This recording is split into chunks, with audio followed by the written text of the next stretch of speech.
Welcome to the first episode of Matt's Interviews. On today's episode, we interviewed the YouTuber RabToons. This list here will take a look at the time slots for which questions were asked. So, if you want to speed up to a specific spot, you can quickly fast forward to the area you want. If you want to watch the whole thing, just enjoy the show.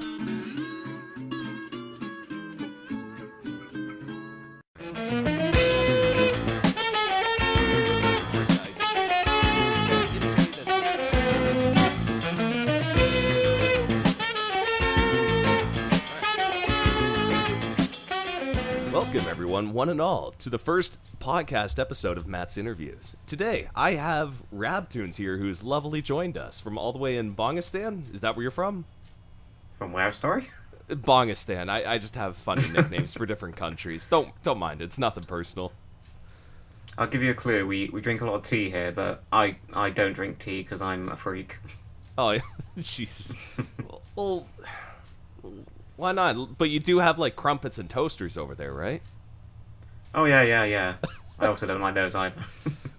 Well, okay. Well, that's great. All right, so one of the first things is you're a YouTube creator. So you make animations, and let's see, most of them are video games. Like, you got Final Fantasy, you've got Resident Evil. Yeah. Which other ones do you want to tell any potential listeners about? Well, mainly it's Final Fantasy, as everyone knows, but we do have one or two animations I did in the past, which it's quite an odd selection because my gaming taste is quite weird. I like all sorts of video games. There's not one particular genre I really like. So we have a couple of GTA animations, mainly GTA 4, because that was one of the first ones I ever did, and it's one of my favourite GTA games. We have a few Sonic animations, which has a slightly different animation style to our other animations, mainly in the fact they actually have pupils, which is a lot easier for emoting, trust me. And we have two random Assassin's Creed animations. These all tend to be like less than 3 or 4 minutes long, because basically they're just little skits I come up with randomly, and they came long before I came up with the whole nutshell format. Yeah, we have a random Zelda animation, which is a completely different animation style to the one most people are familiar with. It's animated in Flash, so it's like proper 2D. It's hard to describe it. It's like a traditional Flash animation you'd see by Onigi or other famous animators, but it's just not as good, and it's one of our less popular videos because I think we kind of went a bit far with the dark humour. I wouldn't advise watching it, but if you really don't have that sort of moral code that you need to, the lack of moral code you need to enjoy sort of dark humour like that, it's called Majora's Mask parody. Link stays at the inn or something like that. It's quite. Looking back at it, I think it's quite cringy and bad at how, if I could do it again, I would probably do it in the traditional animation style that everyone is now familiar with and come up with better jokes. But yeah, so that's pretty much our repertoire. No, that's really good, and you've been pumping through this for a while now. Like, how long have you been doing YouTube now? The funny thing is, the channel everyone knows now as RabToons isn't actually the original channel. So our first animation on there dates back to roundabout. Let me just open it up myself. Well, in the meantime, while you're looking that up, so how did you get your channel started? Like, what made you think in your head, you know what, I'm gonna do YouTube animations, or do it in Flash? Like, what gave you the idea to start doing this? Well, I was in college. I was in a dormitory on my own. I was quite lonely, and I was doing a degree in visual communication, and it had nothing to do with animating or making videos whatsoever. But what would be easier is if we went back all the way to the start of me and my partner's YouTube adventures. Basically, we started off doing an abridged series and we met in college, and we thought, well, these abridged series on YouTube are really funny. We should do our own. But what should we do? Because obviously Team 4 Star are doing Dragon Ball Z. We can't do that one. It's really popular as it is, and we'd get ripped to shreds for doing our own take on it. There was already a Bleach abridged. There was already a Naruto abridged. There was already obviously a Yu-Gi-Oh abridged by Little Karibo, and we thought, what's a anime that's fairly popular-ish, but hasn't been done before? And we thought Tenchi Muyo. It did turn out that someone was already doing one, but we thought, no, we both like Tenchi Muyo a lot, so we're gonna put our comedic spin on it. So we started a Tenchi Muyo bridge series, and we sort of butted heads with the other person who was doing, yeah, to the point where he actually lost his shit at us a little bit, and he actually made like a really, to this day I laugh about it. He made like a diss video at us, and this is a man in his, we think he was in his 30s because he looked a lot older than we were at the time. Basically, he put a chipmunk filter on himself, and he was throwing shit at us, like going, fuck you guys, no, hey look, I'm Light Hulk Force, and like he even got like a teddy bear out and he started humping it to say, this is what I'm gonna do to you. If I could find the original. Yes, please do. I really wish I could find the original because it's been lost to the annals of time, but my partner actually has it on a memory stick, and I think back to it every so often because I naturally found his reaction hilarious, so I took his video and spliced it and made my own little edits to make him out to be even worse than he was. But yeah, it was basically a very childish response to basically what just us doing our own thing that was similar to his. So yeah, we did Tenchi Muyo Bridge for a few years, and after that we sort of slowed down with it a little bit, and we realised we should branch out into other things. And I always wanted to give animation a try, but I could never really get into Flash because I don't actually animate my videos with Flash mainly. I do the models and art and all the drawings and stuff in Flash, but everything else is actually done in Sony Vegas. So Sony Vegas was the program we used to make Tenchi Muyo Abridged, and I thought, well, you can move stuff around in Sony Vegas, so you can put images in, move them around, stretch them, whatever you need to do, and it works just as well as Flash, because I always found Flash, I'm a lot better at it now, having watched tutorials, but at the time I thought, I could just use Sony Vegas to make these animations, and it'd be so much simpler, and that's what I did, and I made my first ever animation in college when I was bored. It was a Jack Free parody. It was making fun of quite an obscure cutscene in the game, so I'm quite surprised it got as much traction as it did at the time, because we were sort of semi quite popular from Tenchi Muyo Bridge, but as a lot of you might not actually know what Tenchi Muyo is, but we had a sort of small fan base from that, so a lot of them transitioned over to this new channel we set up for animating, and they basically some of them are actually still in watching us to this day, but a lot of them have moved on because I think they preferred our abridged series. But anyway, yeah, I'm getting sidetracked there. Anyway, yeah, so Jack Free animation was the first one we ever did.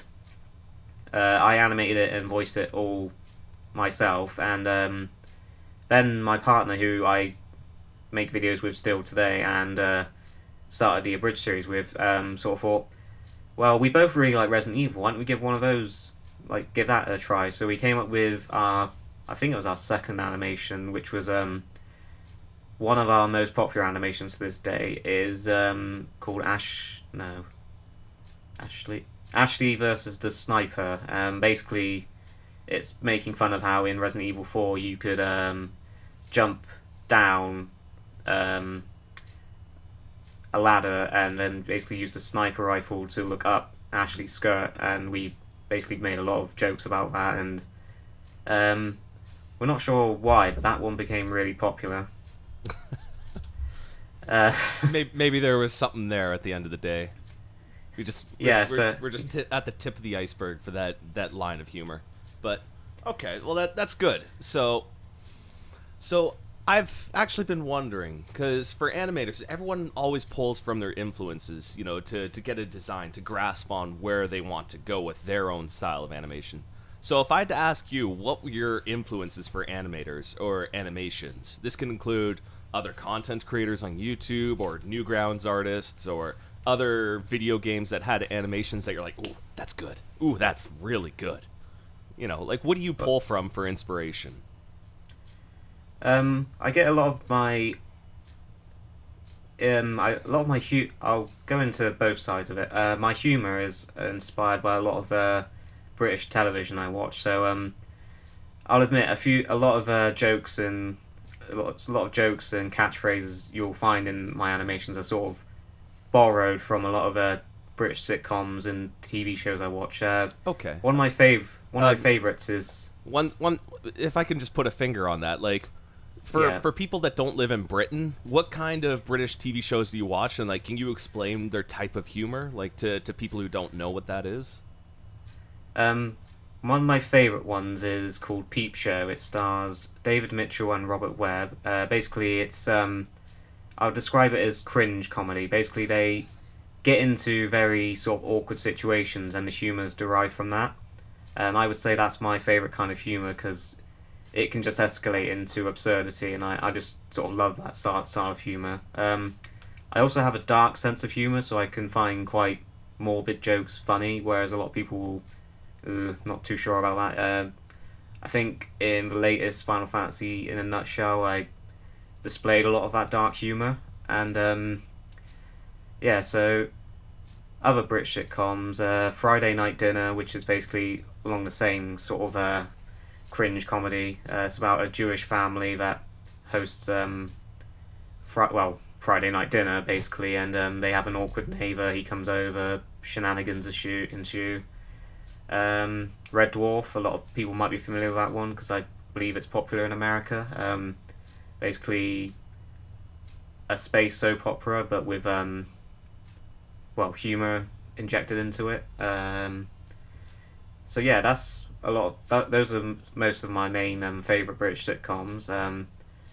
Bottom is another one. Me and my partner share a massive respect for it. It's basically adult Tom and Jerry. A lot of the humor is derived from physical comedy. So like, these are grown men in their 30s living in a really crap, rundown apartment, and they just hit each other over the head with like frying pans, like punch each other, and it's live action, but it's played completely straight, and it looks ridiculous because it's just two grown men hitting each other and like kicking each other in the balls and calling each other like really stupid names. One of our most infamous jokes from Resident Evil 1 parody. Some people did notice it. Basically, we had Chris get his legs stuck in a board. He's trying to get himself free, and at the same time, there's a snake about to attack him.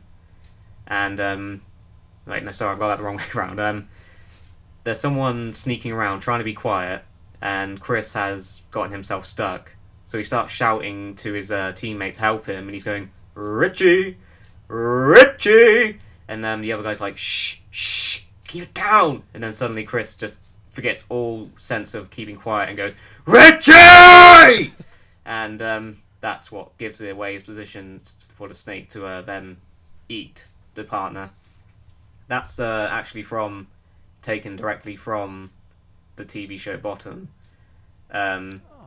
Literally, his name is Richard as well, so that it is literally transplanting one joke into it. I know it sounds like we're sort of ripping off, but we like to think of it as a homage because if it translates well, it works, it fits. We think it's fine. Well, no, I think that's good because for people that actually watch that British humor show with you, it's like, I got it, I'm on page with this guy. Yeah, and we love it when people actually point these things out and say, "Oh, that's from such and such," and we're like, "Yeah, totally." No, that's great. All right, so moving on, like, did you have any video game influences or anime influences for your channel? Well, Tenchi Muyo was where we got our start. Animation of video games. Our favorite video game series are, well, mine is Final Fantasy. My partner's is Resident Evil. So a lot of our inspiration comes from those two games. Mine is obviously Final Fantasy. I'd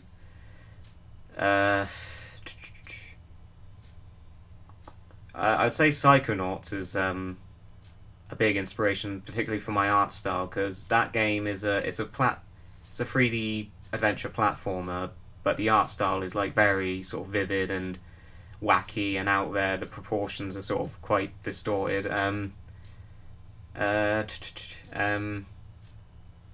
Oh, the actual RabToons art style.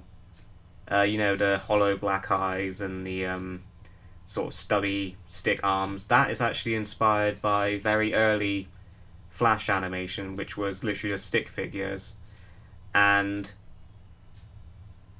at the time, I think there was a rhythm game for a 3DS out called Final Fantasy Theatrhythm, and in that they had a sort of similar style, which was quite simple, with characters with blocky eye. It was like simple hollow eyes, and that is mainly where we got the actual inspiration for the standard RabToon model. No, that's interesting. Yeah, like I got Feet Rhythm right on the shelf, right on the side here. That's great.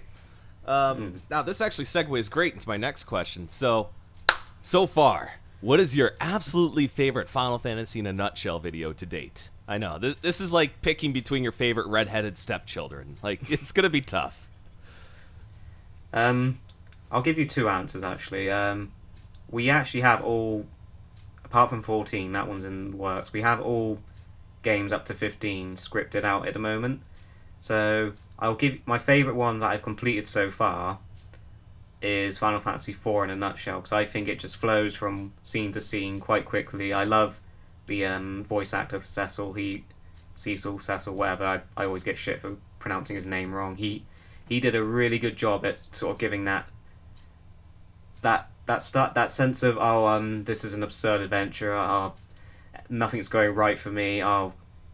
Typically, of course that's gonna go wrong. Yep, okay, whatever. Yeah, he just displayed that attitude of whatever, this is happening, and for that simple reason alone, his voice acting was it really made Cecil sort of convey that attitude of I'm just done with this stupid adventure, which culminates in the whole him being replaced with Barrett, which we called back to in 7.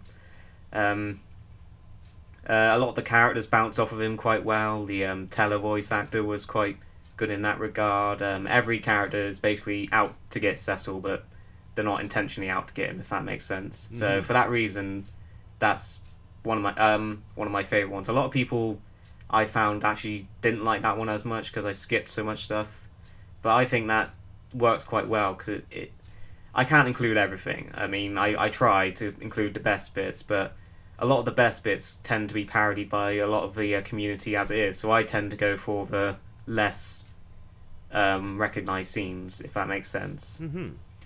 Okay. And as for my second answer, actually my favourite script I have so far, which we obviously haven't gotten to, is the Final Fantasy 15 in a nutshell script, and I really hope we do get there, and I don't see any reason why not, but once we get to that script, I have had so much fun with that one, because as I've gone on writing these scripts, each one I find my sense of humour, my ability to write has gotten better, and I think it's culminated with the 15 script, so I think you guys are really going to like that one once we get there.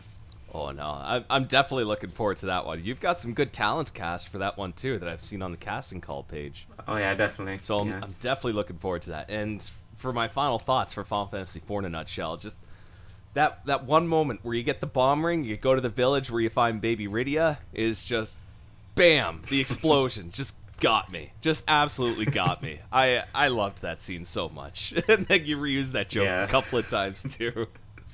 But yeah, no, future Matt, the Matt from now that's editing this, he will put a little taste for people to get this, or just show what you mean.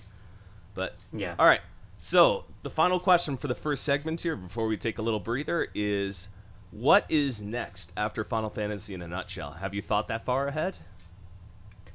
Yes and no.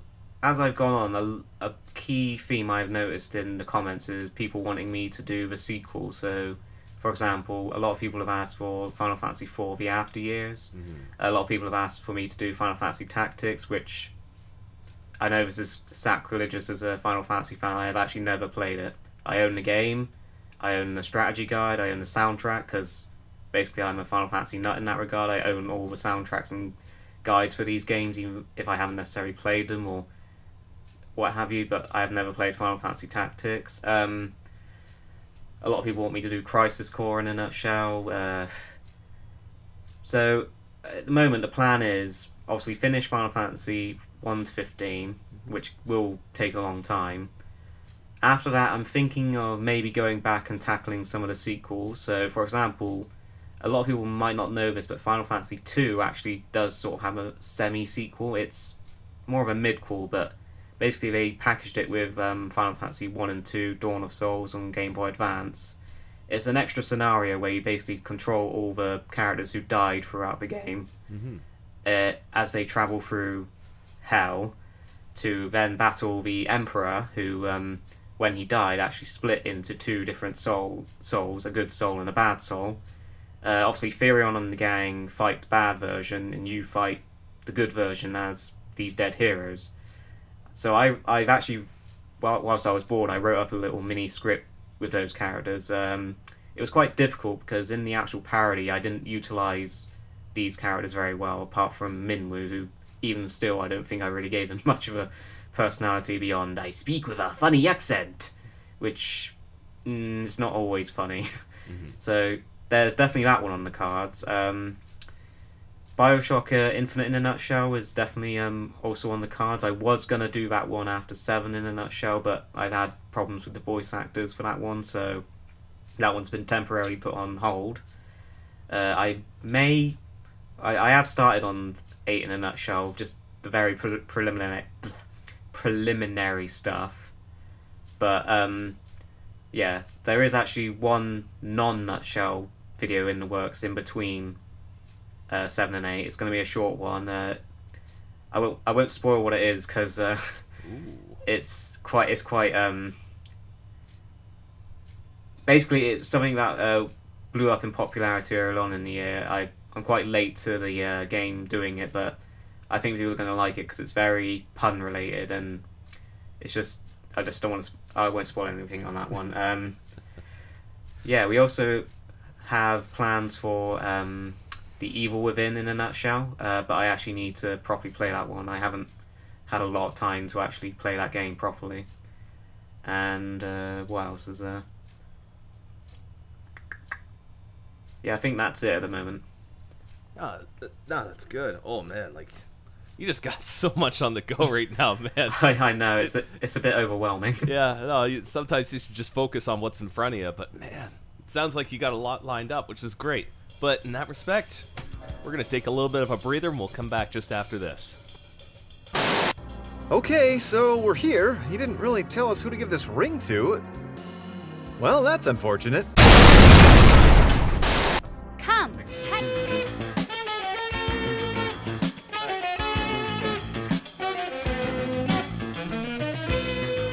Welcome back, everyone, for the second segment of Matt's interviews. We are joined with RabToons, the lovely man from all the way in Bongistan. So we're going to get back into this for the nitty-gritty. So for segment 2, we're going to talk about more for voice acting, directing, and all that fun stuff for people that are interested in this kind of information. So, getting into it. How do you find your voice talent? Do you use Twitter? Because many studios do use Twitter for looking for talent. Do you use websites like Casting Call Club or Voices? Like, what is your experience so far for that? Well, I will admit I'm not massively tuned into Twitter. I've recently tried to give it a shot, and I'm carrying on trying to give it a shot. But to start off with, when me and my partner started RabToons as a channel, we mainly did the voice acting ourselves, so it was literally only just me and him. We did have a small pool of female voice actors from left over from Tenchi Muyo Abridged who were sort of willing to help out every so often. My wife also does voice acting. She hops in every so often to do a bit of that. She voiced the White Mage in Final Fantasy 1 in a nutshell. I can't remember what her joke name was. A lot of people who watch that one actually remember each one's fake name better than I do. The only one I actually remember is the Black Mage is called Poop. And that's all I remember. She also voiced Hilda in Final Fantasy 2 in a nutshell, and then Une in Final Fantasy 3 in a nutshell. She hasn't done anything since because she's quite, as we both are, we're quite busy. She doesn't have a lot of time to voice act as much anymore. So to start off with, we just had us three as voice actors. Then occasionally we would approach people we find on other YouTube videos. So if there's an abridged series we like and we spot a voice actor, we try and get in touch with them however way we can. We used to use Skype a lot. We would add them on Skype, have a call with them, sort of ask them if they could join the voice cast, and from then on, we just basically use that to get one or two voice actors to because a lot of the voice acting we do as I've mentioned, we do ourselves. But then once I started this in a nutshell project, I thought it'd be really good if I could get more of the community involved and get voice actors who aren't ourselves, because it gets a bit tiring, and I'm not the best voice actor there is. I'll put my hands up and admit that. I can do a good funny voice, but my mic and my voice aren't that great. So for this project, I've taken a bit of a back seat to let other people sort of take the wheel, if that makes sense. So I started out by asking on Reddit, on the our voice acting subs. I put out a little sort of thing. It was a bit unorganized, I'll admit that, because all I did was say, this is the Final Fantasy in a nutshell project. I'm going to be parodying all 15 games. If there's a character you have in mind you want to try out, go for it.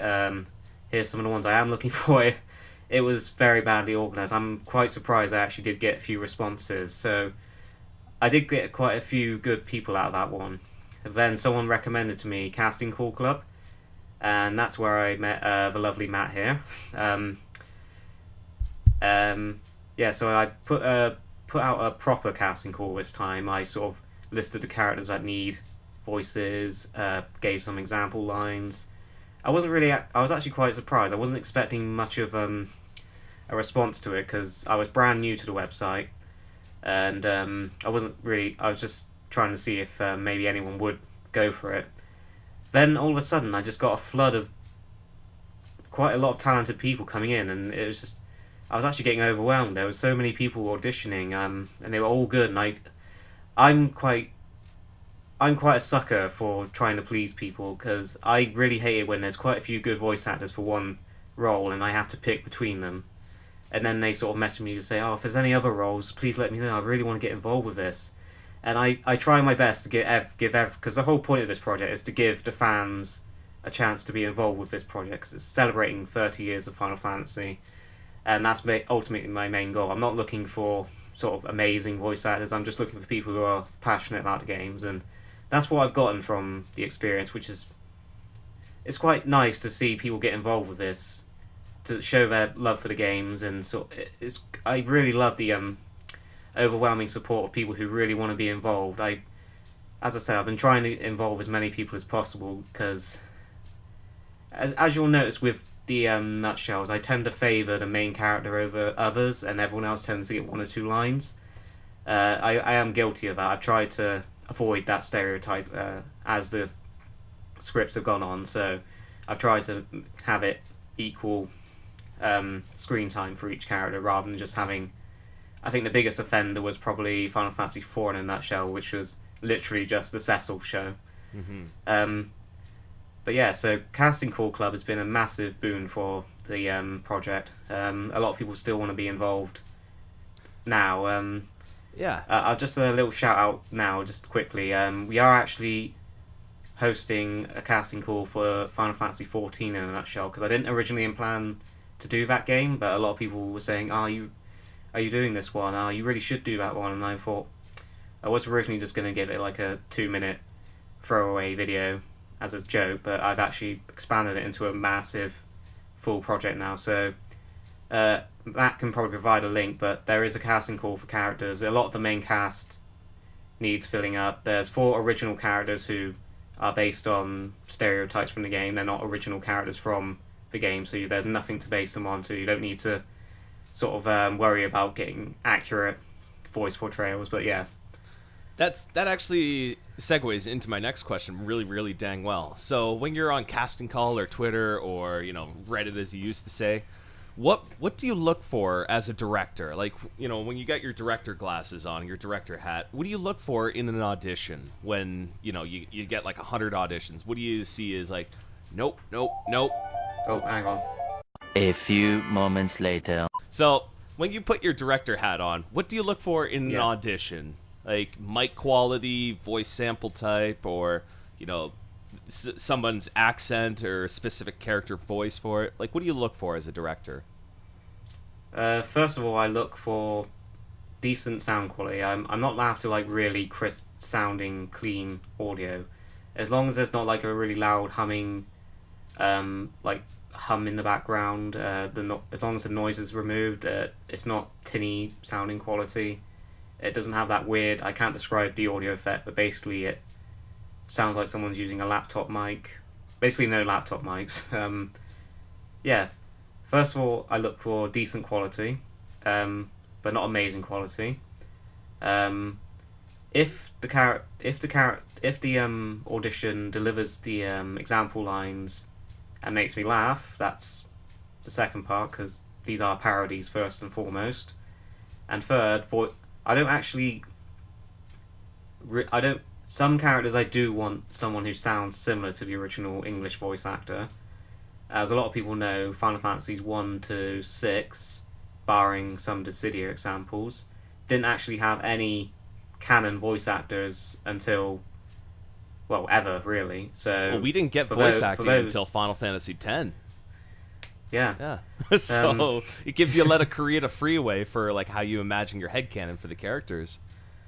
Exactly. So, for example, the Emperor from Final Fantasy 2, I didn't actually have any sort of voice in mind for him, but the guy who delivered the voice for him sort of gave him this, I'm the Emperor, and I thought, you know, I never actually pictured him sounding like that, but that actually quite works. So yeah, if the voice comes off, if the voice is sort of unique, funny, makes me laugh, that's the other thing I look for.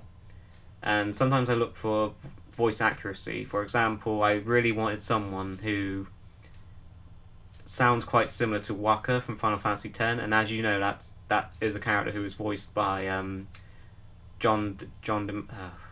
Is it John or Phil DeMac? I always get him confused with the baseball player, but basically he's Bender from Futurama. So straight off the bat, it's a unique voice.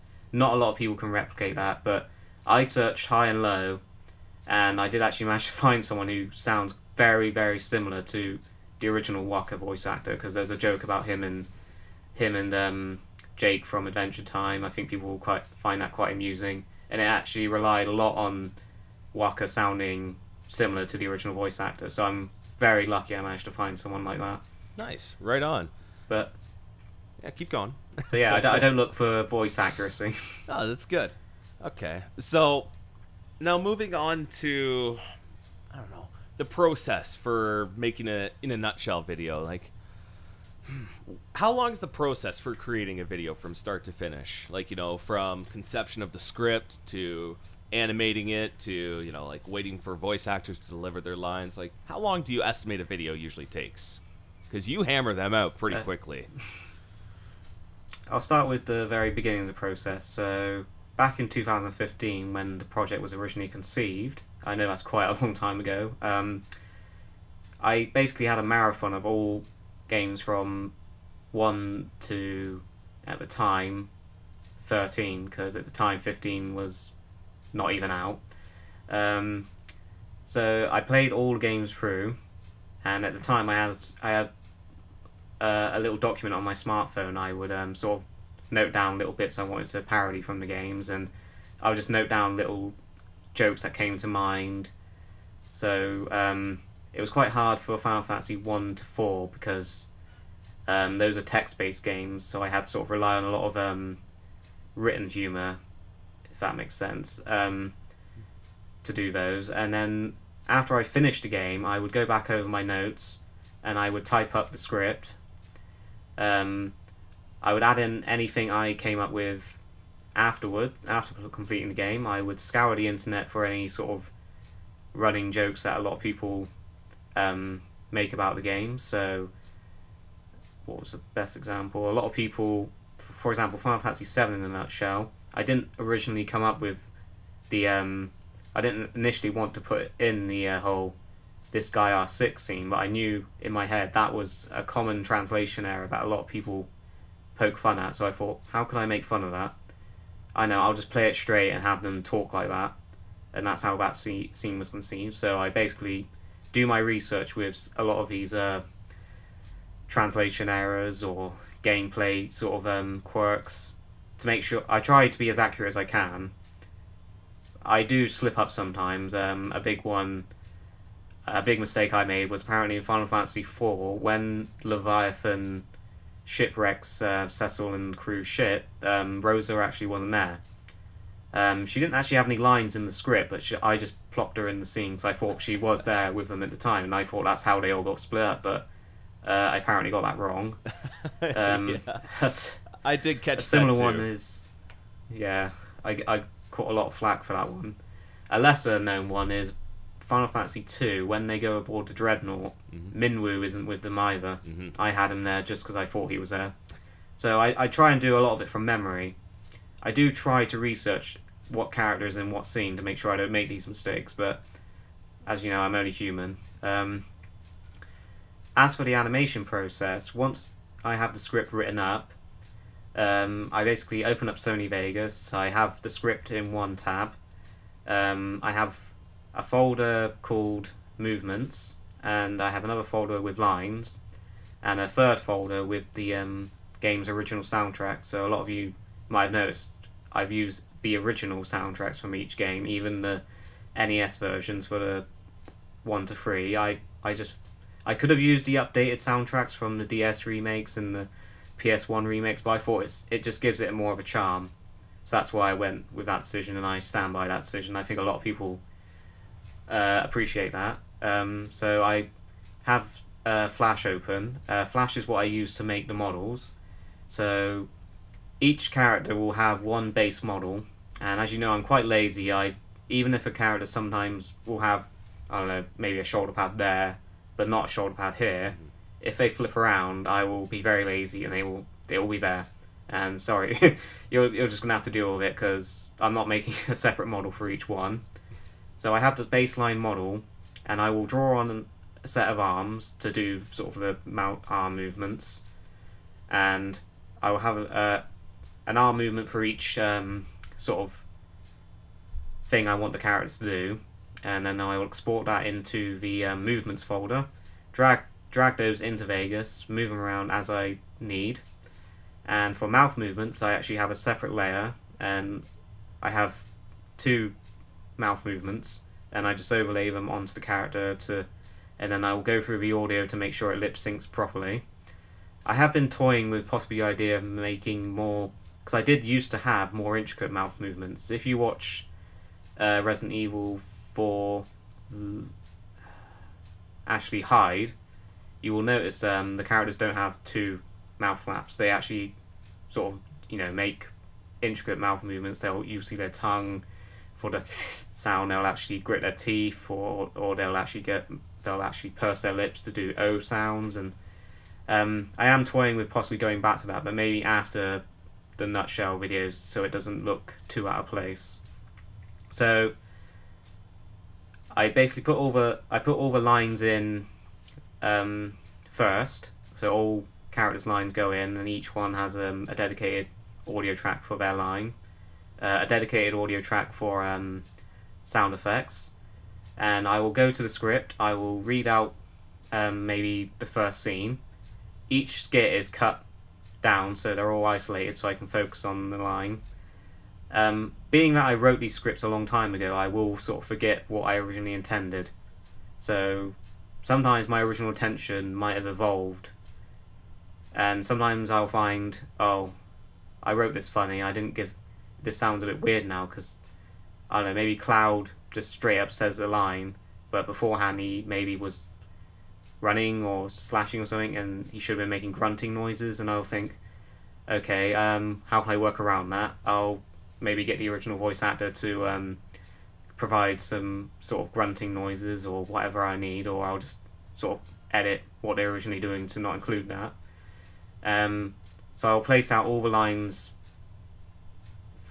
in the order, and the best way to describe it, I will visualize the scene as audio first, so I will place the lines where they need to be with the sound effects, and basically I just imagine how it will run, and then I put in the art assets, and I will work around the audio as I've placed it. Sometimes that works, sometimes my timing's a bit off, so I'll just adjust as and when, so that process works quite nicely.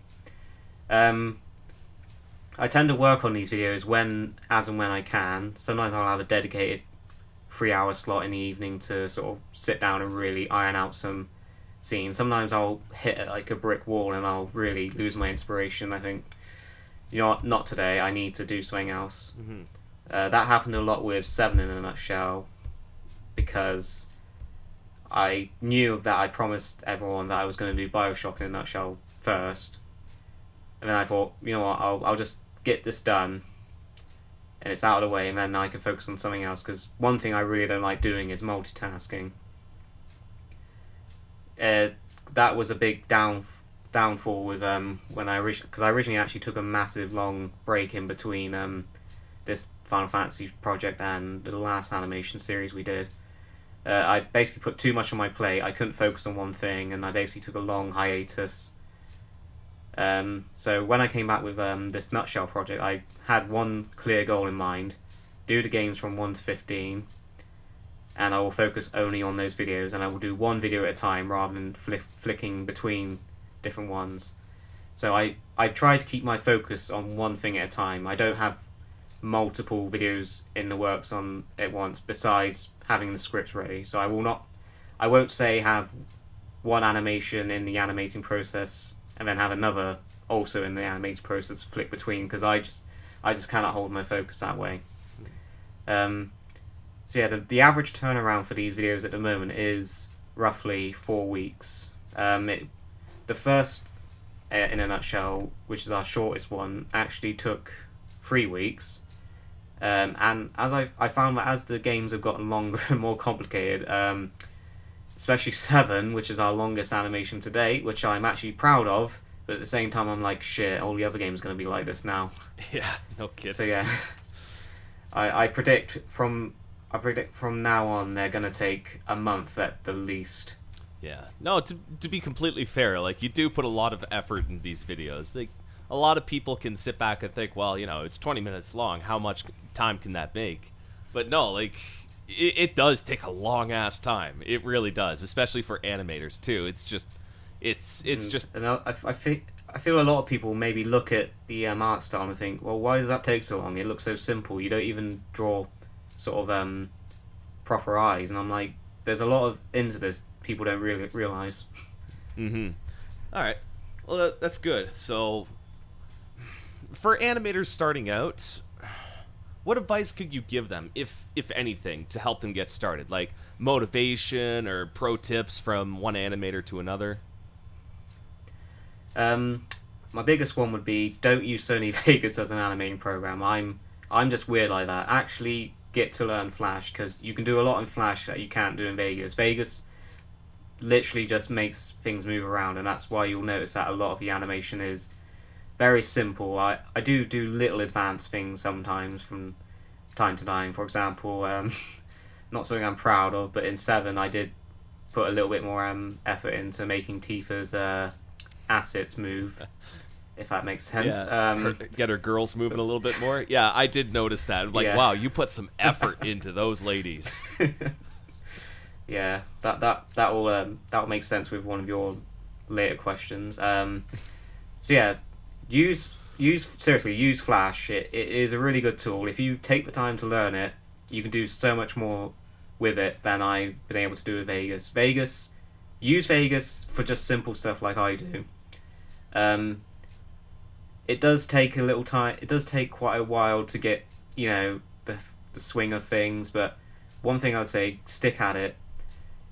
It seems daunting at first, but to now, opening Vegas and flicking things around and opening Flash and doing whatever, it's just like second nature. And it will take time, but it will eventually feel like natural, and that feeling does go away. As for properly starting out, I can't really pinpoint how. I still really don't know why our Final Fantasy in a nutshell videos got so popular. I mean, I started the project back in 2015 and I thought, this is just something fun I'm going to do. I've always wanted to do it. I'll get to it when I can. And then earlier on this year I thought, I'll actually get these videos done. I put the first video out thinking, this is not going to get many views, I don't really care, I just did this for fun. Mm-hmm. And I was just overwhelmed by how many comments and how popular it just blew up. And unfortunately I can't pinpoint what that was. The only thing I can say, I think it's due to Final Fantasy's popularity overall. So as for properly getting your stuff out there, the only thing I could possibly recommend to get your start is obviously pick a popular series. Try not to do what everyone else has done. Try to have unique jokes. So as I said, when parodying the Final Fantasy games, I actually try to pick the less popular scenes to parody. So for example, everyone was expecting me to sort of have Gilgamesh do something in Final Fantasy V in a nutshell, and I thought, he's funny as he is on his own. Not sure what more I can add to him, so that's why he only really got one scene. So yeah, try and do something different, because a lot of people have seen or heard these jokes 1,000 times before. I am guilty of doing that myself sometimes, but I try to avoid it as much as possible. And I think it's worked to my favour, because a lot of people will comment when they notice something unique, and I think when people will notice that you've done something different, they will probably go out of their way to mention it. So if I make an obscure reference, someone will comment that. And I think when a lot of people comment on something, they'll make it a lot more popular. I mean, I'm not sure how YouTube's algorithm works, but yeah, so from what I understand from YouTube's algorithm is what you want to do as a video creator, you want the viewer to be watching from the very start to the very finish. So that means, you have to think, like, what can be cut out that people will skip over. Like, when you look at your video metrics, you see view time high here, view time low here because they're skipping over it. You don't want any of that. That's basically, in a nutshell, what the algorithm is. You want them watching from start to finish, including the credits, too. Like, you got to figure out a way to get the credits to be watched, so people don't skip over them to see, oh, is there something underneath? Like, you gotta figure something out for that. But yeah, so try not to have dead filler. So with some of these videos, if I don't find the scene funny myself, or I think it's unnecessary filler, I will cut it, because people this day and age, I find, have very short attention spans. You got to really work to keep their attention. So if there's anything if you're making a long video, say 20 minutes, try not to have anything. If you have any sort of doubt about it being funny, or you think maybe it's not necessary, or it seems like filler, get rid of it, because people will tune out and people will click off the video if they're bored. Mm-hmm. And that's the most important thing. And also, if you are animating, I would advise against making videos less than a minute long. We have quite a few that are sort of 30 seconds long that we just we have done randomly, and those are our less popular ones. I think people, when they spot a video that's only 30 seconds long, they'll maybe skip over it and not bother. So, for example, in 7 in a Nutshell, people might have noticed we had 2 scenes in it that were actually videos before this nutshell process started. What I basically did was redub them with new audio, and I put them into the nutshell so that people could actually appreciate them. It's annoying. People will not click on short videos, unless it's something they really want to see. And they will also not click if it's too long. You have to find that balance. And I think as this series goes on, I'm going to struggle a little bit, because 7 I was not expecting to be 22 minutes long. Like, goddamn, they might be getting longer, and I might have to start thinking really hard about what I'm going to cut in the future. Or maybe too, like a possibility too, you might have to split the videos into separate video files, Yeah. just to spread it out enough to give people like, okay, we can only give them like 20-30 minutes max, but like we might have to split into 2 different video, just because people they tend to click off after a certain amount of time. Like, okay, oh, my day's disappearing, gotta do stuff. Or Yeah, some people suggested I split 7 into sort of 3 discs, but the problem with that was Aerith, I believe the end of disc 1 is when Aerith dies, and in the video that's quite late into the video. So if I had split the video up how the discs are split up, you would have really uneven length videos. So I did initially go against that in the end, and in the future I might consider doing 2-parters, but there's still that part of me thinks they work better as one video, but we'll see how it goes in the future. It's something I'm considering at least anyway. okay. Now, for my final question, this is actually a fan question from another animator called Versiris. Hopefully I'm getting it right. Please don't kill me if I didn't. But she asks, like, what are some techniques that you use to make animations easier for YouTube videos? The biggest one I would say is, and this is just how I work, if you want to set out to make a video, you have to eliminate all distractions. If there's anything that's going to distract you in the background, get rid of it. Don't plan your time if you know something's going to be sort of distracting you as you do it, because you've really got to focus, and you really got to have a goal in mind, and you've got to just focus and put all your attention. Otherwise, you might sort of drift. I used to find I would drift off from a video, and I would leave it, and it would stagnate, and I would just keep putting it off, and it creates a negative loop in your head, because you'll not want to come back to it, because you'll associate trying to make the video with whatever was distracting you. So eliminate distractions, have a clear goal, focus. One thing I actually find that really helps me as I work on these videos is, if you have a favorite TV show that you can binge. I mean, I know I said no distractions, but this is just how I work. I don't consider it a distraction. If I have several TV shows that I like to binge in the background, I'll have a separate tab, or maybe TV on in the background, playing that TV show as background noise. Because one thing I find, especially when doing the intricate parts of animating, so say the nitty-gritty frame-by-frame bits, or the more complicated movements and such, you will have a lot of dead air as you're concentrating. And I personally, I really cannot focus at all if there's just no background noise. I sound like I'm contradicting myself here, but when I say distractions, I mean something that will pull away your attention intentionally. So maybe say, I don't know, someone sat next to you going, "Hey, look at this! Hey, look at this! Hey, look at this!" What I mean is, background noise really helps me concentrate. So, as I said, I'll have a TV show on in the background, and that will just fill the background noise quota. Because I find like having songs playing, weirdly, is more distracting. If I have a TV show, I can tune it out, but I can also recognize it's background noise, and it works. And sometimes, especially if it's a funny TV show you like to binge, it will give you inspiration. So one of mine at the moment is, as I edit, I have King of the Hill on in the background. Now, King of the Hill is everyone should know what King of the Hill is, but it's basically an animated show that it's quite real. I find it hard to pinpoint what the appeal is, but it's basically I just like the groundedness of it. It's like a slice of life show about Texas. I've never been to Texas, but apparently it is quite accurate, and I just enjoy having on in the background. So yeah, background noise definitely helps, but pick something that won't distract you.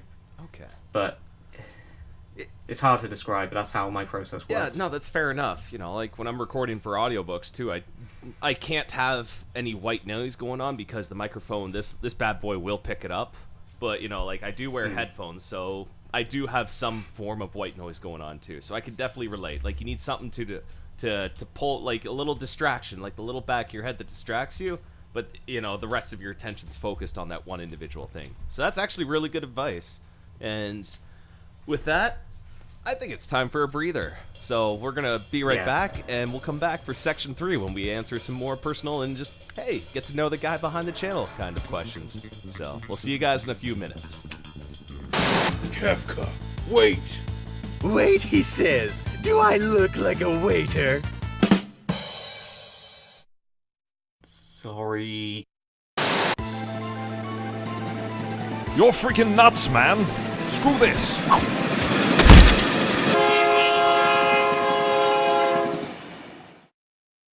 We're Cyan and Shadow, by the way. Let's jump down this gigantic waterfall! Yeah! I must go now, for gameplay balancing purposes.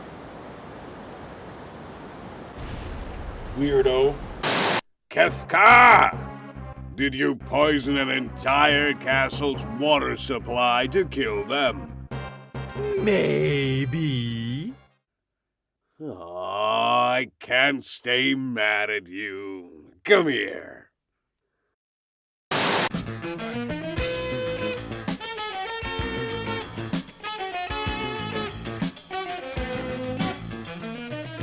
Welcome back for segment 3, everybody. So for segment 3 here, we're going to talk about the more personal questions rather than the nitty-gritty. This will be more relaxed and laid back.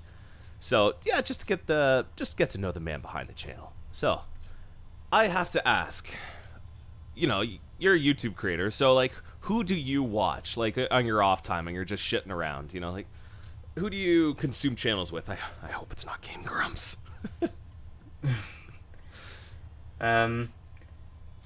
One of my favorite animation channels has to be Oni G. He's the kind of animator I wish I could be, because he actually does proper flash animations, and he has that style of humor which is just sort of wacky, off the walls. Like, he'll have characters flailing around or smacking their faces into things, and he'll go into sort of like the really detailed shots and the grotesque shots, and that's his style of humor is something I wish I could replicate, but my humor is more sort of in the sort of, I don't want to sound pretentious, but more clever type of humor, sort of more humor you have to sort of think about and know the references to get. But yeah, I like his humor for the sort of wacky, you can just switch your brain off and think, I don't have to think about this type of humor. It is just funny to me.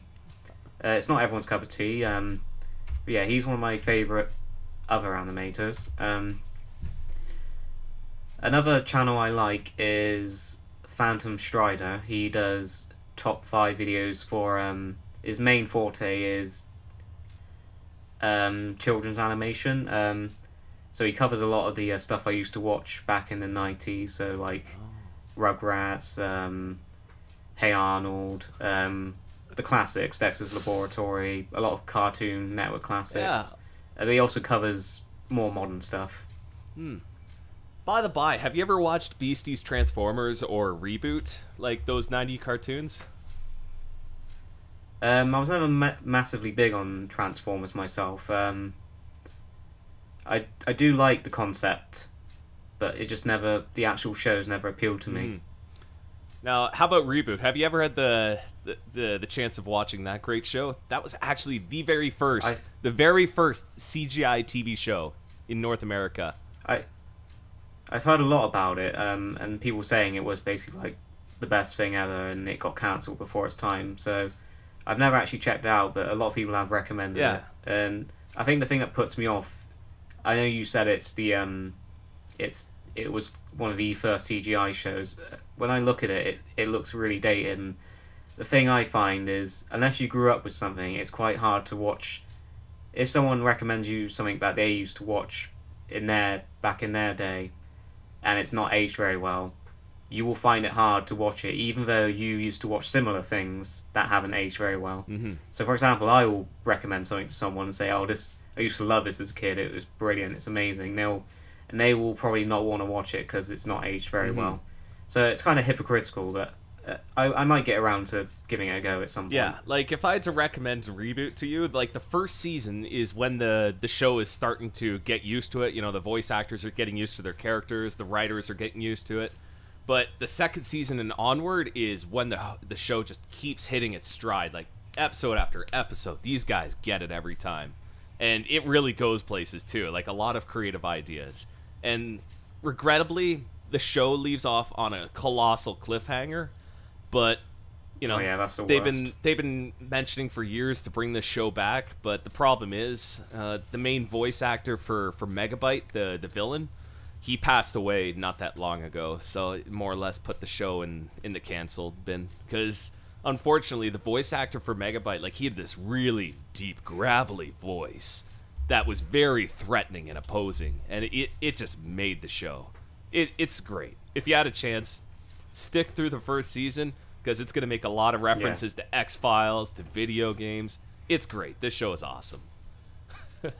Yeah, I'll see if I can give it a go. What about for, like, other YouTube channels? Like, you know, do you watch any how-to videos? Do you watch, like, meme compilations? Do you watch PewDiePie, of course, just so you can get grounded on other stuff? Join the 9-year-old army.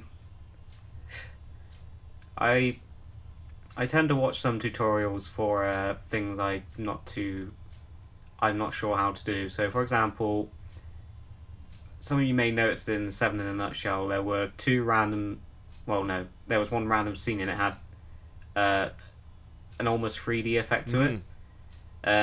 You'll notice that was quite out of place because the rest of the video isn't like that. That's because I'll admit I lazily reused the original video and just dubbed over the audio with the new voice actors.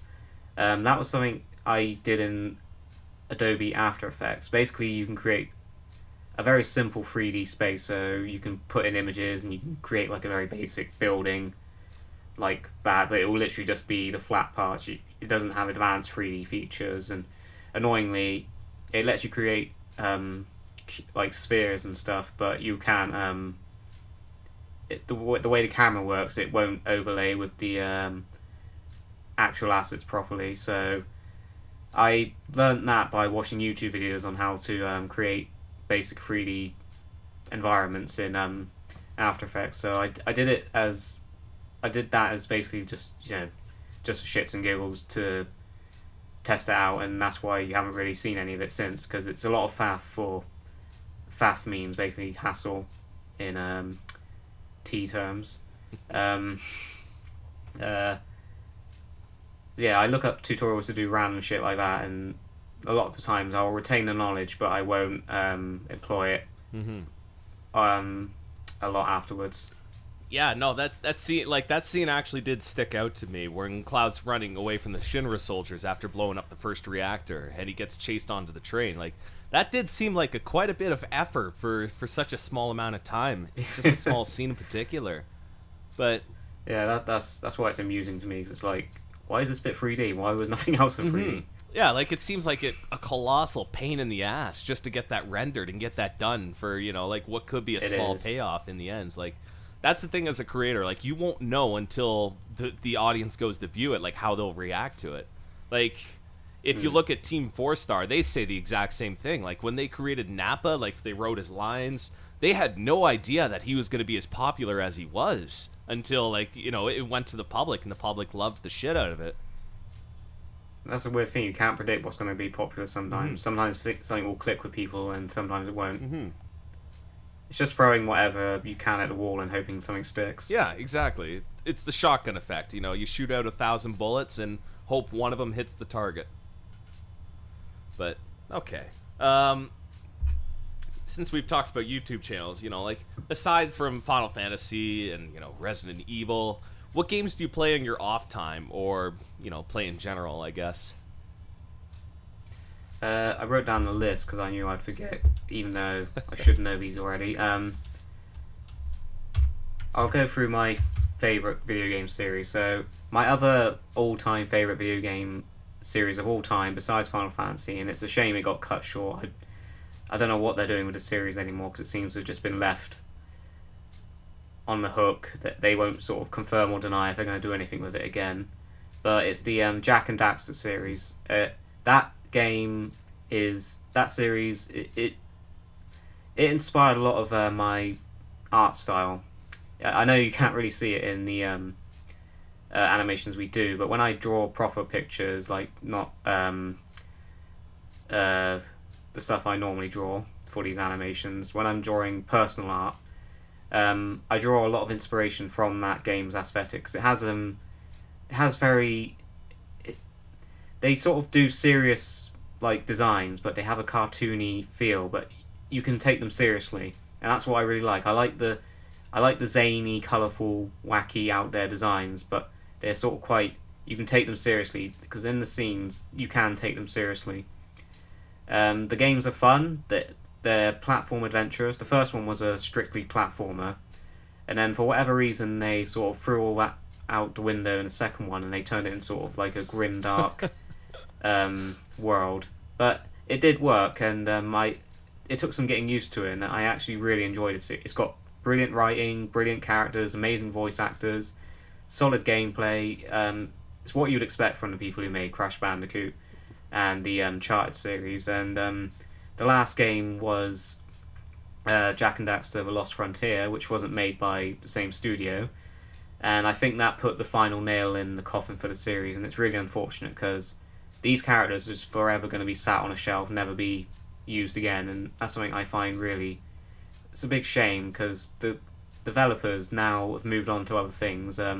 They now make Uncharted and The Last of Us, which they're good games in their own right. I do enjoy The Last of Us particularly. I'm not too keen on Uncharted, mainly because although I do like shooter games, they're not my favourite, so I will play them if they have to have a really good story and a really good premise to hook me in. So I'm not really big on Halo or anything like that. But yeah, the new games they make now, they're really good, but I just pine for those days where they used to make cartoony, wacky games like Crash Bandicoot and Jak and Daxter, and it's a shame that the series seems to have just been left to die, really. They haven't confirmed or denied if they're ever going to make another one, and at this point, I don't think they are, and it's just a real shame. Yeah, no, I could totally sympathize with you on that front. The girlfriend just outside the room here, she loves the shit out of those games. Like Jak X Combat Racing, amazing. Absolutely amazing. Love that game. But unfortunately, yeah, it's just going to be one of those things where you just got to put it down and move on forward to new things, and hopefully they get a cameo in another game of theirs in their studio. Just hopefully. Yeah. Or maybe one day they'll bring it back and make a new game in the series. We'll see. Or hopefully, this is what I'm hoping for one day is maybe they'll get the Spyro treatment where, they get a completely graphical overhaul and just remake the games like, in a complete cartoony animation style.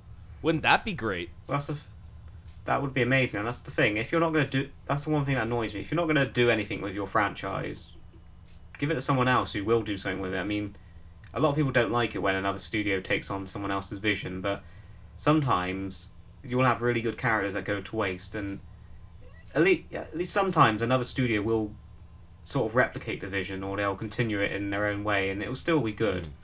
I think people should be allowed to try. Yeah. But at the same time, too, from a business perspective, I completely do understand. Like, it's your intellectual property and you own it.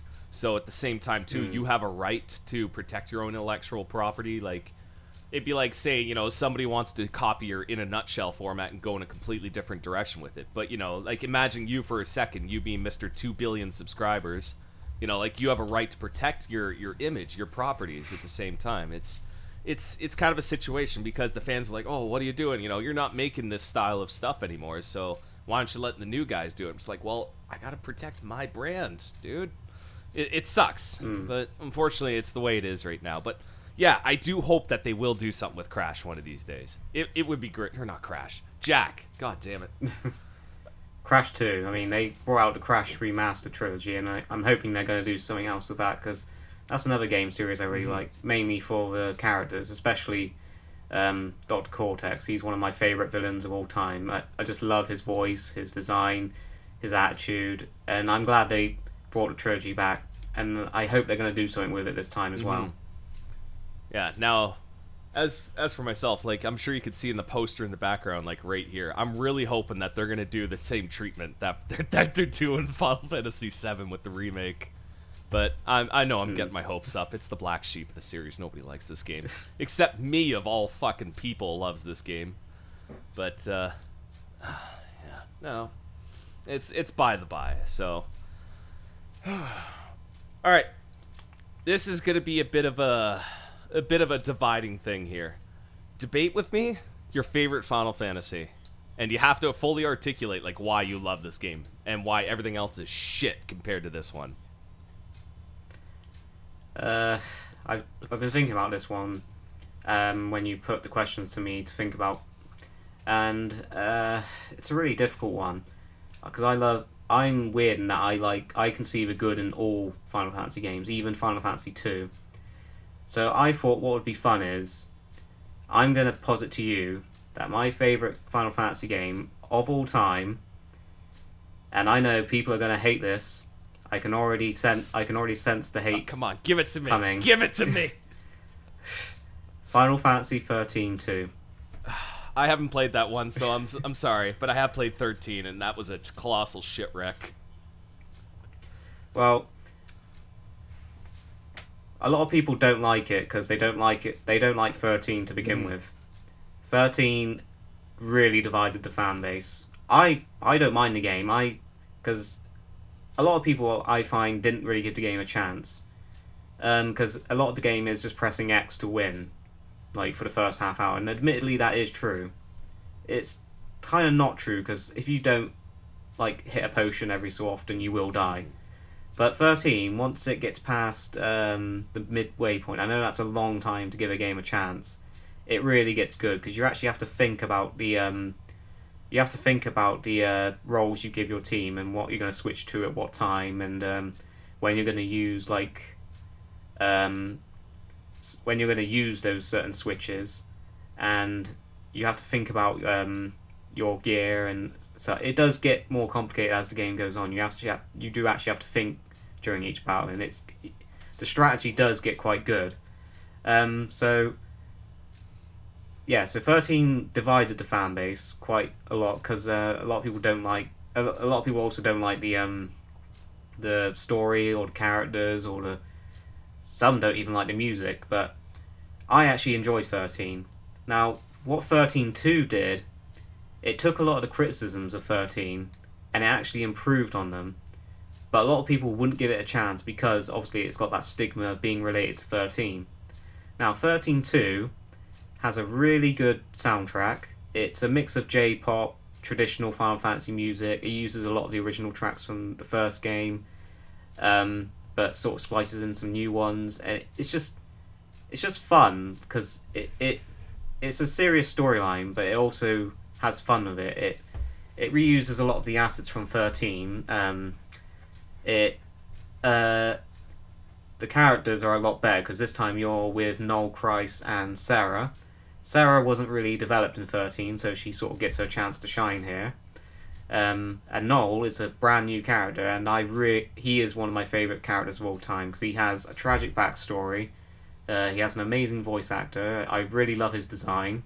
He has these weird sort of samurai baggy pants thing going on. It shouldn't work, but he pulls them off, and he has this cool sort of two-sword combo that combines into one sword. It has one of the best villains in the series, Caius, who actually succeeds in his plans, similar to Kefka, but he actually has depth to his character, so it has a brilliant as opposed to Kefka brilliant music.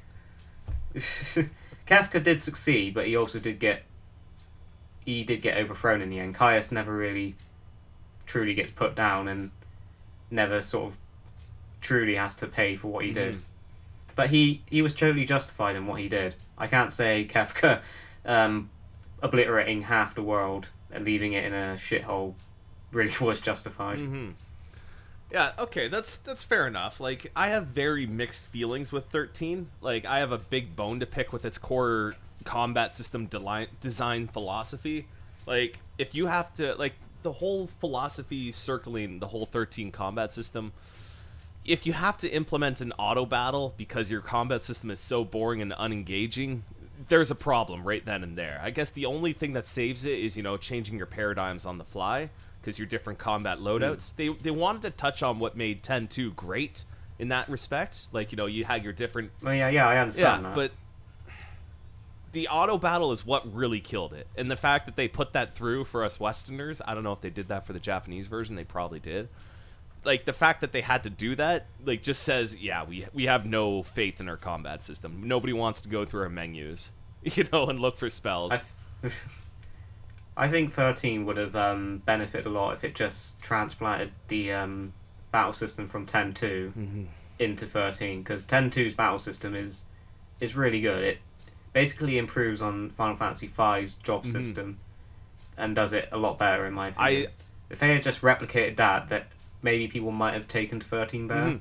I completely agree with you. I think if they copied 10.2's combat system, which I think is the best in the franchise for combat, they probably would have had a winner in most respects. And the thing that really, really bothered me when I first played 13 was, well, there's two things, actually. The first thing was, it took 32 hours to finish the tutorial, where, you know, you can finally get access to all characters now, and you can finally go through the world how you like. Like, you know, you had to go through these different cutscene sequences where, you know, you're divided with this party, and then, you know, you shift off to a different perspective. Like, can you go in with this party? You know, you don't have the gang together until, like, 30 hours into the game. So, basically, a 30-hour tutorial in some respects. But Yeah, I get that. The thing that really, really bothered me was they did a really poor job of explaining the Falsi and the Lussi. And it took me, like, 20 or 30 hours to just, like, it finally clicks. And I finally understand it now. It's like, Filsi, Lassie, what is this shit? Nobody understands it. Yeah. I mean, I'll admit, it took until looking it up on Wikipedia what the hell they were talking about. And I wish because there actually is a really good story and lore behind 13, and I wish they would have implemented it a little bit better, because it's actually quite interesting. But having to rely on people sort of clicking, it is in the game, but it's in the data log, and you have to go out of your way to find that. That kind of hides the story a little bit, whereas if they sort of put it more naturally into the game, so for example, the older games, you would find out about history through books lying around, or someone will mention it. They kind of expect you to already know the world and how it works as you're watching the cutscenes, and I think that was a big problem. There's nothing wrong with the characters or story, I find. It's the way it was implemented. Yeah, that was a big problem. And, you know, a lot of people had some problems with the characters too. Like, Lightning, more or less, you could just chop most of her hair off and give her the Buster Sword. You got a Cloud right there. Like, they knew what they were doing when they designed Lightning. They wanted a carbon copy Cloud. But, I don't know. Exactly. I think the most memorable character of the 13, like the best character, is Sash. Just because he's got a frickin' chocobo in his hair. That's it. That's the only character that I like in all of 13. Everyone else can go fuck off and die. But I respect that. Yeah, Saz is pretty awesome. He's the only human character amongst them, I'd find. Yeah, like, you know, he's a dad. You know, he's the only relatable character in the entire game. But, you know, Snow's like, I want to be a hero and punch people, yeah! And I got a trench coat, and I got, you know, a stupid little heads, whatever the hell they had, like a little head bandana. Oh, man. That's literally his character in a nutshell. In the nutshell, I've written, he literally is just, I want to be a hero and I punch stuff. You know, Lightning, she's basically a carbon copy Cloud. Vanille, oh my god, I hated her English voice actor. It just grated my ears. Fang, I guess she was alright, but, you know, like, didn't really have any character to her. It's like, I'm a tough girl, don't fuck with me or else I'm gonna stab the shit out of you. Oh. G'day, mate. And everyone, in Hope, oh my god.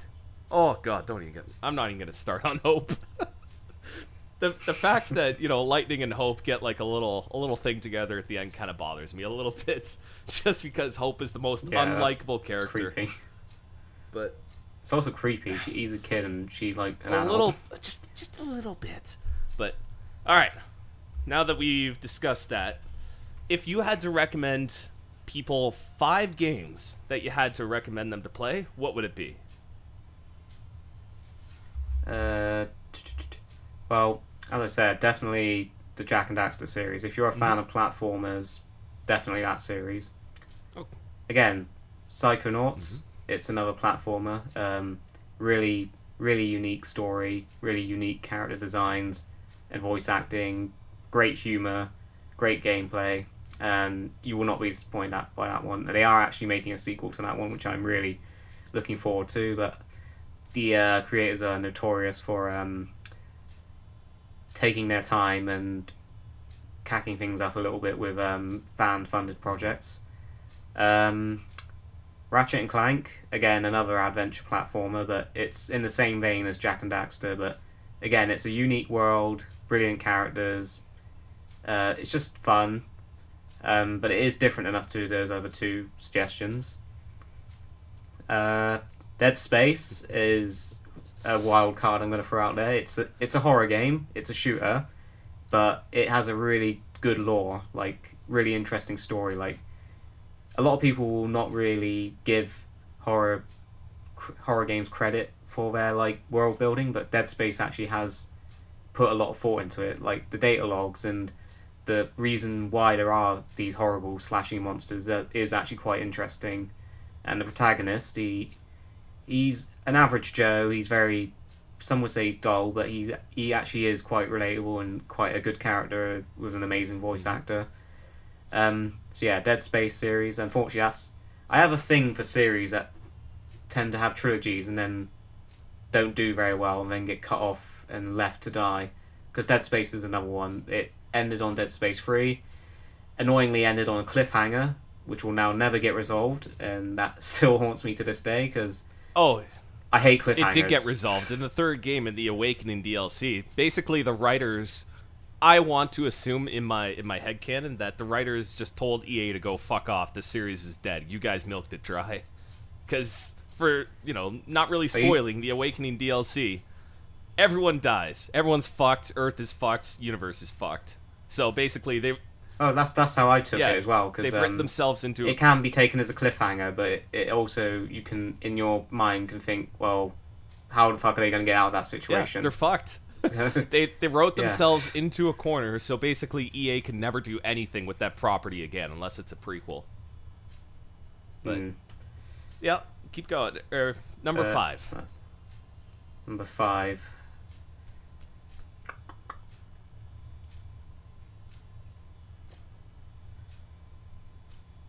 Bear with me a second. Yeah. In the meantime, while you're thinking about that, if people get a chance to, go to the website Speed Demos Archive and check out Dead Space 2. Because under that section for New Game Plus, Survivalist Difficulty with DLC, that single segment for 2:20:36, that's me. That's my speedrun record. Oh, nice. Still a little proud of that one. Congrats. That took me a little over a year and a half to get that record.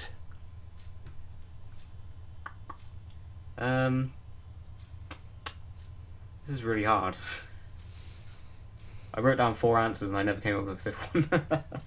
I guess look over your shoulder, where you keep your games and just be like, I don't know, out of everything that I could see, what would I pick?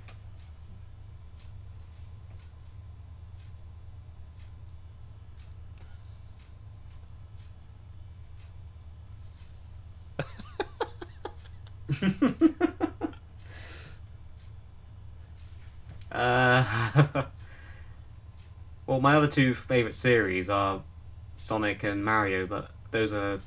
Everyone knows about those. I don't need to tell people to go out and play those. Okay. What about if you had to pick any Sonic game to recommend people to start? Like their very first Sonic game, what would you choose? Sonic CD. Sonic CD is a good...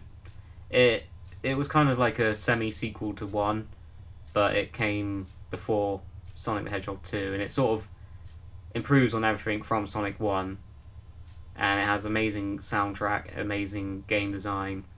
It's fun. It's not too difficult, which is something a lot of the early Sonic games I find personally had a problem with. They got quite difficult towards the end.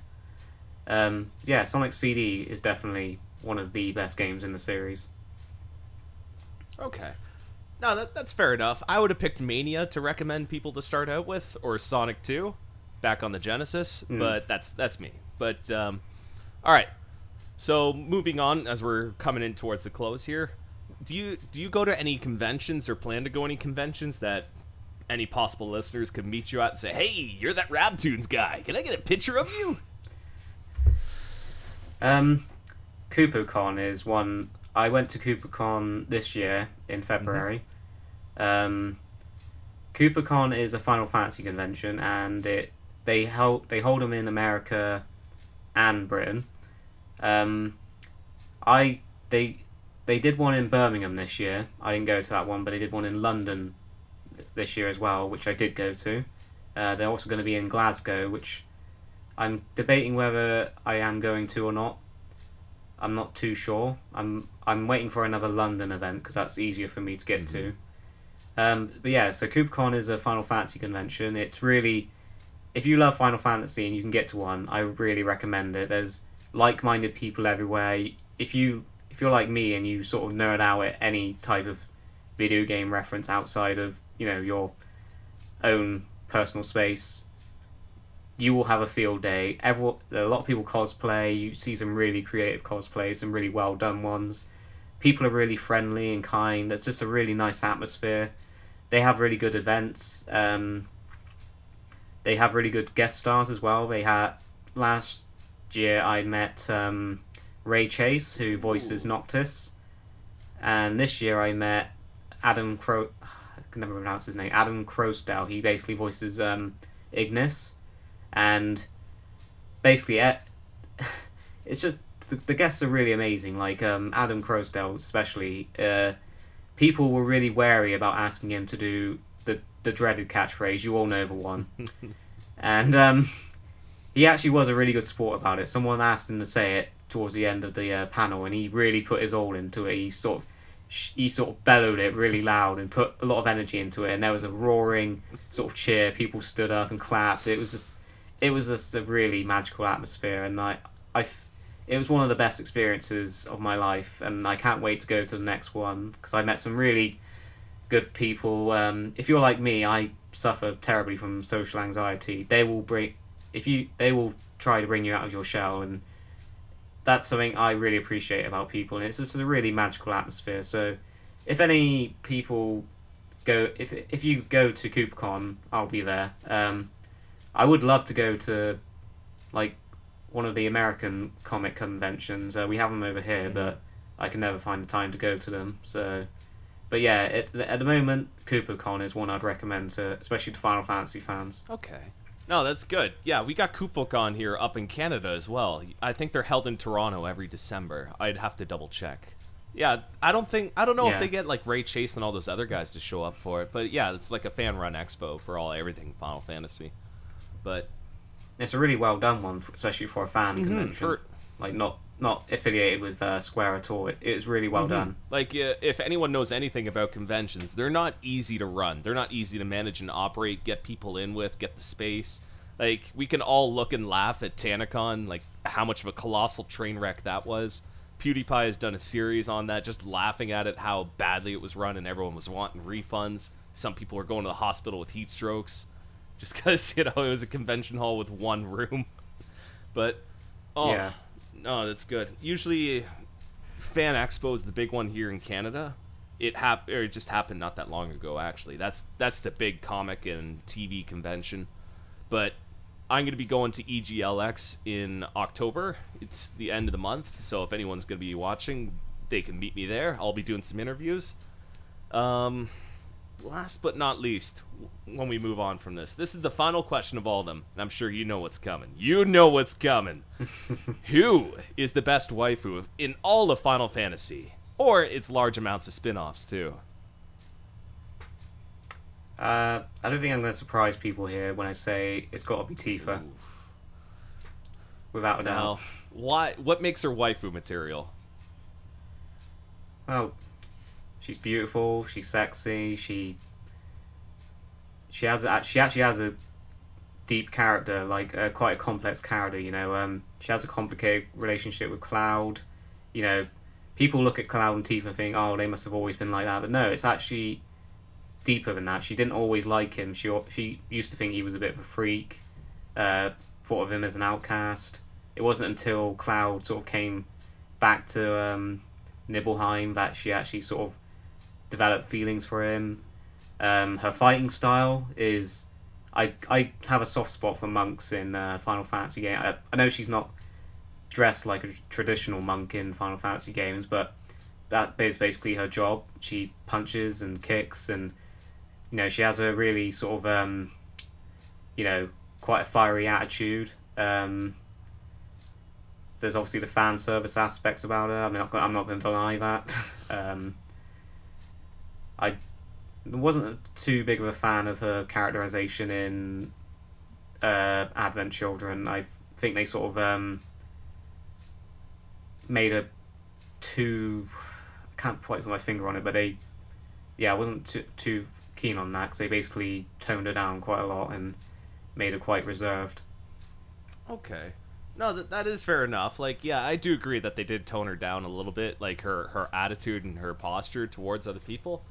But yeah, no, she was pretty kick-ass in that church scene for Advent Children. That was pretty great. That first time watching that movie, You're like, oh, this is it. Just you know, put this shit in my veins. Just inject it. Oh, it's perfect. All right, so do you have any closing thoughts or anything you want to say to the audience before we sign off here? I'd just like to say a big thank you to everyone who's shown their support for this series. I was not in the best place mentally before I started this series. I mainly started it to try and get out of my slump and, you know, give myself something to focus on. And I was not expecting the popularity it's gotten. I love waking up every day and there's new comments and people saying they love the series, and all the voice actors who want to get involved, and there's even musicians who've been approaching me saying, oh, do you need any music done for your series? It's just that sort of support has really helped me over the past few months, and it's done wonders for me. And I just want to say thank you to everyone who's shown that support. It really means a lot to me, and I really hope I continue to entertain you with these videos. So yeah, thank you. That's awesome. Well, Mr. RabToons, thank you so much for coming on. And no problem. For everyone who's watching, I'm pretty sure somewhere on the screen here I'll have their Twitter, you know, have their YouTube channel, all the links to all that fun stuff. But thank you guys so much for coming on for episode 1 of Matt's interviews. We'll hopefully see you again sometime in the future for episode 2. We got a very special guest. All right. Thanks a lot, everyone. Thanks for having me. Thanks a lot. See you next time.